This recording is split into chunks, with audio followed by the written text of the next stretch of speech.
Welcome back to our podcast, Regulation Matters, a Clear Conversation. I'm your host, Lyon Dempsey. I'm currently the Chief Compliance Officer with Riccobeni Associates Family Dentistry here in North Carolina, and I'm also CLEAR's President-elect. As many of you are aware, the Council on Licensure, Enforcement, and Regulation, or CLEAR, is an association of individuals, agencies, and organizations that comprise the international community of professional and occupational regulation. This podcast is an opportunity for you to hear about important topics in our regulatory community. Our guests today are Caroline Miller, Business Development Executive Regulatory with Tyler Technologies, Marc Spector, Deputy Registrar with the Home Construction Regulatory Authority in Ontario, and Cathi Mietkiewicz is a principal lawyer with Mietkiewicz Law in Ontario. So we're glad to have you all with us today. Thank you, Lyon. Thanks so much, Lyon. Thank you. Glad to be here. And we're definitely glad to speak with you today. Also, let me thank our listeners for joining us today. The topic of today's podcast episode is beyond the contract, what regulators really want and need from the vendor community. So we'd like to explore how relationships between regulatory organizations and the vendor community can be transformed into effective and efficient partnerships that can develop a number of key benefits, including gathering critical research to inform decision-making, setting clear, realistic, and achievable expectations, as well as exploring best practices and what is possible for the future. So, have you ever wondered what the lawyers and the IT people are really thinking? Have you ever thought to yourself, if I ever get a chance, I would tell them? Well, today you're in luck. We have three professionals joining us for this conversation who have each served on the vendor side and the regulatory side. So it's quite interesting on that. So both sides of the aisles are as it is. So the first question, in my time at CLEAR, and it's been quite a number of years, I do not recall this topic ever coming up. So why is this relevant and why now? So let's start that with Cathi. Hi, thanks, Lyon. Well, look, I think it's important because regulators focus on regulation. That's what they do. It's full-time. It's more than full-time. It's 7 days a week, 24/7. And what regulators have to focus on when they're thinking about regulation, it's complex. It requires a multiple skill sets in order to be a good regulator. But there are always certain knowledge gaps and expertise gaps. You can't be all things to everyone. And I think that regulators rely on their vendors to help fill in those expertise gaps. And in order to have really productive relationships, I think it's important that the vendors and the regulators understand one another. So I think it's a great opportunity today to talk about those two different perspectives to see if that can assist in building those very necessary relationships. So for me, thanks so much, Lyon. For me, I think the first thing is that in the space that I work in now is really e-licensing solutions, software, registration, database solutions and software. There's a real shift that I'm sort of seeing and others are seeing where we used to think of IT sort of as an aside. It would be sort of over here in this box over here. And primarily the work would be, administration and compliance and discipline and policy and legislation. Now it seems to me this sort of the whole world of technology is really embedded in all of the work that regulators are doing. And so in the case of the types of solutions that I work with, we're talking about a 10 to 12 year solution. I mean, that's how long it's going to last you. So it feels like it's not only a long-term committed relationship that we're going to be in, it's also a core part of all of the work that regulators are doing. So I think that's one reason. And the second reason is really sort of to Cathy's point about using experience and expertise. I can remember as a regulator having a conversation with I believe it was a registrar at the time of the CPSO, College of Physicians and Surgeons of Ontario, who said to me, save yourself $1 million, don't do this. and that was some of the best advice I ever got, right? So I think in the case where we're talking about vendors and again, in my case, IT vendors and agencies, the more we can have a conversation and the more we can leverage each other's expertise, the more we can fill in the gaps and the better job we can do in the long run. Picking up where you left off, Caroline, to me, the stakes are higher than ever before. Everyone is looking and they're scrutinizing. And regulators are expected to focus on regulating smartly, to be sophisticated and agile, and to embrace technology. And consider that 97% of persons who recently took part in CLEAR Strategic Planning Survey identified technology as a key tool for regulators, practitioners, and for CLEAR itself in staying relevant and helpful. That is why for today's regulators, success includes standing up and being clear about what they really want. And many vendors in turn are saying, wow, if we only knew, tell us more. That's great. Well, I think that's a great kind of introduction to the topic today. So I guess maybe let's find out a little bit more about each of you, maybe about your background and maybe how you find yourself maybe having this discussion now. Well, thanks, and, we'll start right back with you, Marc. Yeah. Yeah, thanks. Listen, I think you and I go back about a decade or so, maybe even a little bit more. And in addition to working alongside you on CLEAR's board of directors and on CLEAR's NCIT committee, for more than 15 years, I was a lawyer working exclusively with regulatory bodies and responding to requests for proposals. And last year, after working with one of the largest regulators in Ontario, I became the inaugural Deputy Registrar of the Home Construction Regulatory Authority, one of the newest regulators in Canada. So today, I can say that I've had the opportunity to see things from both the vendor and the regulator's perspective. And hopefully, I can pull back the curtain about what both sides are really thinking. Yeah, thanks, Marc. And for me, before I became a lawyer, I was an optician, and I sat on the council of the College of Opticians for a number of years. So I was on that recipient side of somebody looking for vendor solutions. And then when I became a lawyer, I work with a lot of regulators. I work with regulators both in Ontario and across Canada. And I'm often the one helping them negotiate their contracts with vendors, or sometimes assisting them in getting out of contracts with their vendors.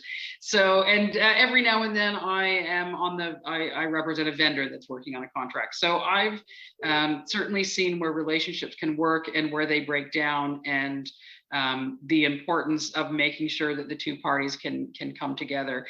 And then why am I here on this particular podcast? Well, those two careers I discussed meant I had the pleasure of working with both Marc and Caroline over the years. So I was happy to join them when they said they were doing this conversation.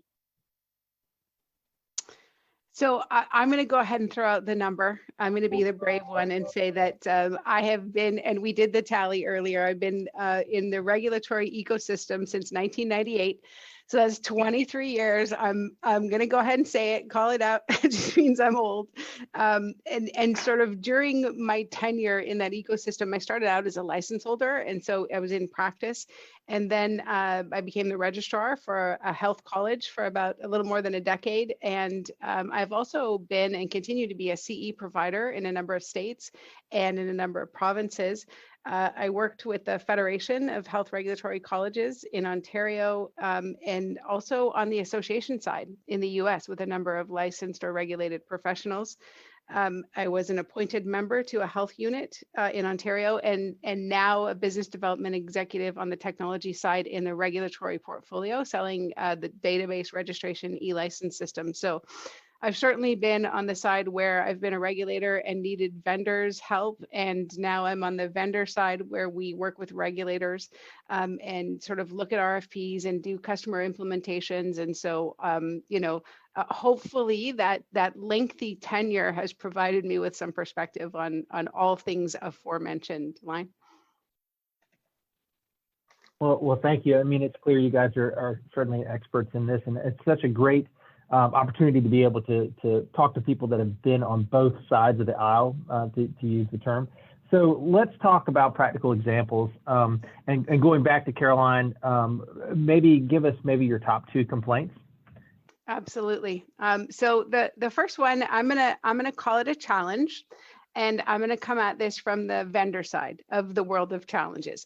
And so probably the first thing that strikes me as really being prevalent is that regulatory agencies sometimes think about the work that they're doing in the way that they're doing it now.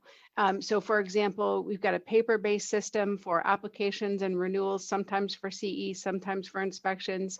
And so when they think about, you know, I want to get a new system, I want to get more current, I want to leverage the technology, they'll sort of assume that all of those steps in that order are necessary in their RFP or in their call out for a licensing or a database management system. And I would say that is a mistake. The way that technology works now in our software solutions, all of them, the workflow is built in, so that the workflow is designed so that you can take out a number of those, I'll call them clean steps. So clean applications or clean renewals where, you know, nothing has changed, the information is the same, they haven't moved, you know, they're just paying the whatever the fee is to renew. And so all of those clean applications with whatever level of accountability, you know, the agency requires can run through the workflow system. That what that does is that lets your staff, your regulatory staff, sort of focus on different priorities, right? So you can focus on those applications that do require some hand-holding, that do require extra documentation or whatever it is you're looking at. And also they can work on things like policy and sort of higher order things, right? So you're not stuck in the data entry world. So I would say that is my first challenge, is when sometimes when we see RFPs, we'll see agencies call out systems in an order that they're used to working with on a paper-based system, and they're just not able to think about it in terms of what technology can do, which is a perfect example of how we can and should be having a conversation about what's possible.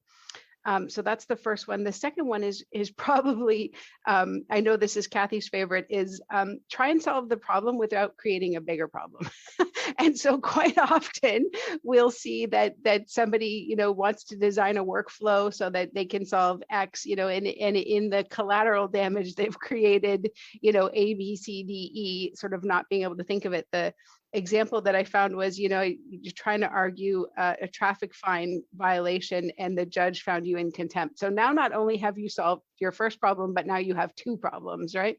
So, and this is again another place where this expertise that Cathi was talking about and Marc was talking about really can be leveraged, right? Like vendors can and should say, don't do this, you don't have to do this, this is possible, we can certainly make it look different, right? So those would be my sort of top two challenges.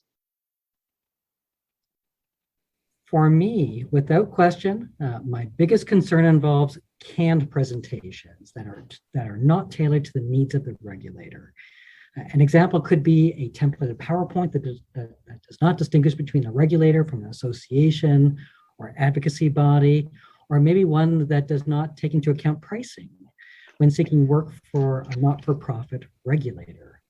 And I can also think about a second one, which may involve vendors who indicate that their products are truly out of the box, only for the regulator to later find out that months of configuration or customization are still needed in order to make it work for you.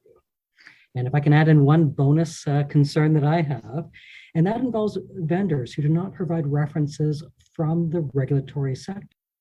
To them, I ask, please be thoughtful about who you want the regulator to contact about you. Do not treat this as a throw-in. For the regulator, it is a significant factor when selecting a vendor. We talk a lot, all the time. In fact, we're doing it right now. Great point, Marc. Yeah, thanks, Marc. That's true. You know, I think for me, as any good lawyer should say, words matter, and words do matter. I cannot tell you the number of times that I have been asked to review an agreement between a regulator and a vendor. And when I review the agreement, after reading the whole thing, have no idea what service is being provided, or in any level of detail what service is being provided, or how much it's going to cost my client to pay for this service.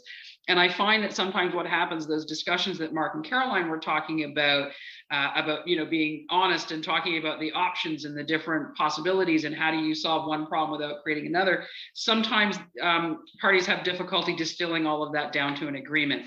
And it's important that that be in an agreement, because the agreement should set out what you talked about. So all of those discussions that were great, they were fabulous, but if you didn't put them into your agreement, you have no way of ensuring that they're actually going to happen. So that's my first challenge that I find. And the second one for me is have a good exit strategy. If the regulator and the vendor talking like Marc and Caroline were talking about, if that's dating, and then the agreement is, and then once you start working together, that's the marriage, the long-term relationship that Caroline talked about. The part in the middle is the prenup, and that's the agreement. And it needs to include a really good, clear exit strategy, because relationships will end. So they will either end sort of at the natural end of their lifestyle, 10 to 12 years, like Caroline talked about it might be, or they may end because things aren't working out well. But regardless of how they come to an end, the agreement needs to set that out clearly. And so again, words matter, and make sure you know how to get out of this in a way you want to get out of this. Well, to use poor words, so what? I mean, I guess, reality is, now that we have this information, how can we proceed in a new and informed way? And Marc, I'm going to kick that one to you. Start. I'm glad you did, Line. Thanks. So it starts with having a real and an honest conversation, and not a sales pitch. Ask questions, lots of them. Don't ever stop. You will make an impression on the regulator that you are really listening and trying to understand their concerns.